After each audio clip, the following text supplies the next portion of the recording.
बताया जाए कि गरीब लोगों को इधर रहने का हक नहीं है। तो ये लगभग आप माल भी मेरा ही चोरियां कर रहे हैं और उल्टा मेरे को धमकियां दे रहे हैं कि तेरे को जान से मारेंगे। थाने के अंदर मेरे साथ इन्होंने बदतमीजी की। उधर मुंशी साहब भी बैठे थे, पुलिस वाले भी थे। उनके सामने मेरी आंटी जो माँ के समान है वो मुझे बोल रही है मैं तेरे को 376 में फंसवाऊंगी। अब इसका मतलब सर, मेरी तहसील सुंदरबनी है, डिस्ट्रिक्ट राजौरी है। मैं ठंडा पानी वार्ड नंबर 7 से, मेरा नाम मोहम्मद जफर है। सर मेरा एक ही मसला है कि सर जो ये चोरी हुई थी पहले ठंडा पानी अक्टूबर की 9-10 को, इन्होंने मेरा माल जो शख्स है उन्होंने लोड किया। उनका नाम है वसीम अनवर, वालिद का नाम मोहम्मद अनवर। ये वार्ड नंबर 7 से ये पेंच भी है। तो दूसरा जो चोर है इनका वो ड्राइवर है, वो इनका अनवर साहब का जो है वो दोतरा है, उसका नाम हारून चौधरी है। ये आरो मवा से है। इसके वालिद का नाम है अब्दुल गनी। तो इसको अभी अरेस्ट किया है पुलिस ने सुंदरबनी, और ये बता रहा है कि तेरा माल जो है वो हमने थाना मंडी बड़ौद में जाके भेज दिया है।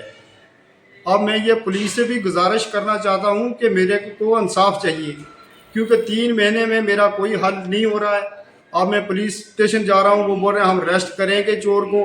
जो चोर पकड़ा है ड्राइवर वो सब कुछ बता रहा है। उसके बावजूद भी जो इनकी गाड़ी है, गाड़ी भी बाहर है, और जो बड़ा चोर है मैन जो चोरियां करवाने वाले हैं वो बाहर बैठे हैं। उन पे क्यों नहीं कार्रवाई? मुझे इंसाफ चाहिए सर। मैं इंसाफ के लिए आपके पास यहाँ पर आया हूँ कि मैं डीसी साहब से, डीएसपी साहब से, एसएसपी साहब से मैं सबका शुक्रगुजार हूँ कि मेरे साथ मुझे इंसाफ चाहिए। सर मेरे छोटे छोटे बच्चे हैं दूध पीने वाले, मैंने दूध के लिए गाय ली थी, एक गाय और एक बैल इन्होंने बेच दी। अब मेरा कोई सुनने वाला ही कोई नहीं है।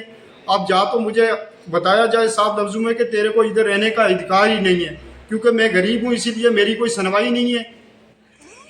अब हमें भी फैसला चाहिए कि हम क्या करें। अब गरीब कहाँ तक जाएगा? क्या आपने इसकी शिकायत जो है वो पुलिस प्रशासन को दी है? बिल्कुल सर, दी है। उसके बाद कोई कार्रवाई की गई या नहीं की गई? सर कार्रवाई की गई। एक भैंस चोरी की थी जो कि इन्होंने 29 जनवरी को वो भैंस वापस आई सुंदरबनी थाना में, और उधर से उन्होंने कोर्ट से रिलीज करवा के अब वो शायद वापस घर चली गई है। इसके बारे में मुझे पक्का कन्फर्म नहीं है। तो अब वो चोर जो ड्राइवर है, ड्राइवर इधर ही है, ड्राइवर सब कुछ बता रहा है। तो और उसके बावजूद भी चोर को पुलिस अरेस्ट नहीं कर रही है।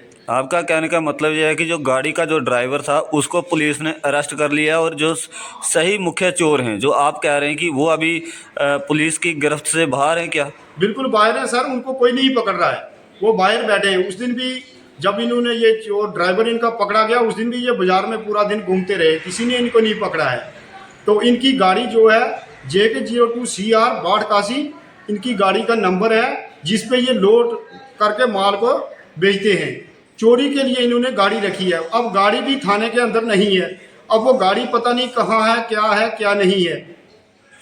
अगर कोई बड़ी कार्रवाई ना की गई तो अगली मांग किस तरीके की रहेगी? क्योंकि जिस तरीके से आप बता रहे हैं कि पुलिस ने कोई बड़ी कार्रवाई जो है वो नहीं की, बिल्कुल सर।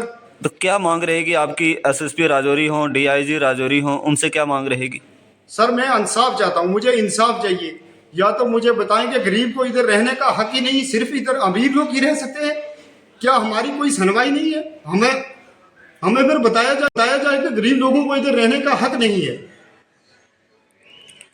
तो ये लगभग आप माल भी मेरा ही चोरियां कर रहे हैं और उल्टा मेरे को धमकियां दे रहे हैं कि तेरे को जान से मारेंगे। थाने के अंदर मेरे साथ इन्होंने बदतमीजी की।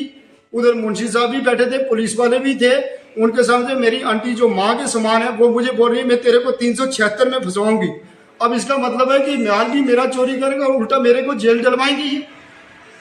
अब हम कहाँ जाएं? सब हमें इंसाफ चाहिए। हम इंसाफ को लेके इधर आपके पास इसलिए गुजारिश कर रहे हैं सर, हमारी अपील है ये। मैं हाथ जोड़ के गुजारिश करना चाहता हूँ सबसे। पुलिस की कस्टडी के अंदर आपको इतनी बड़ी धमकी दी गई तो पुलिस ने आखिर क्यों चुप्पी साधी हुई है फिर? सर उस पर भी उन्होंने कोई एक्शन नहीं लिया, कुछ नहीं बोला। बोलते हैं जाओ आप बैठ के समझौता कर लो। जब मैं बाहर आता हूँ मेरे को उल्टियां धमकियां देते, तेरे को जान से मार देंगे, 1300-376 लगवा के तेरे को जेल भिजवा देंगे।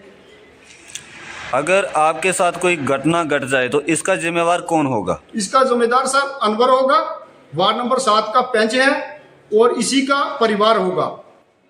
यही मेरे साथ घटिया हरकतें करेंगे और यही मुझे किसी भी केस में या मेरा मर्डर कर दें या कुछ भी कर दें सर, उसका जिम्मेदार अनवर खुद होगा और उसी का परिवार होगा।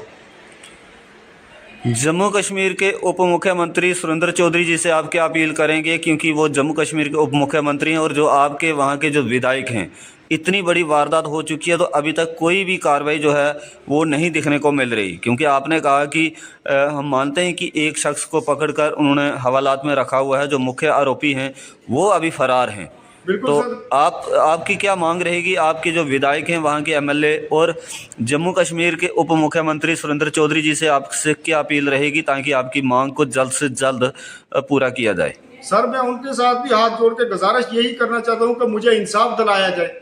अब माल भी मेरे ही चोरी कर रहे हैं और उल्टा मुझे जान से मारने की धमकियां भी दे रहे हैं। अब मेरे को इंसाफ भी नहीं मिल रहा। ड्राइवर बता भी रहा है कि वो चोरियां करके मेरे साथ चोरी का माल लोड करवा के मेरे को बेचते हैं। मैं उनका ड्राइवर हूँ, मैं नौकर हूँ, मैं लेके माल उनका जाता हूँ तो उनको कोई पूछने वाला नहीं है। वो बोलते हैं कि हमारा पुलिस के साथ राब्ता है।